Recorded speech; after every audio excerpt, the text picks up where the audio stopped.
আমি তাকে ভালোবেসেছি তার সৌন্দর্য দেখিনি। সে যেমনই হোক, আমি তার থেকে সুন্দর কাউকে চাইনি।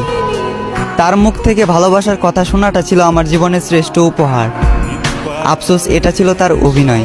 তবে আমার ভালোবাসাটা অভিনয় নয়, বরং তার এই অভিনয়ের কারণে তাকে পাওয়ার যুদ্ধে আজ আমাকে মানতে হলো হার। একটা সময় হাসির রাজ্যের রাজা ছিলাম, আজ সেই হাসিটাকেও হারিয়ে ফেললাম।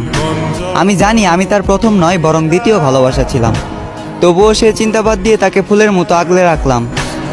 আফসোস, সে ফুলের কাঁটাতেই আমার জীবন গেল, যে ফুলটা একটা সময় আমাকেও ভালোবাসার কথা বলেছিল। খারাপ তো তখনই লাগলো যখন দেখলাম চোখের সামনে অতি আপন মানুষটা হয়ে গেল পর।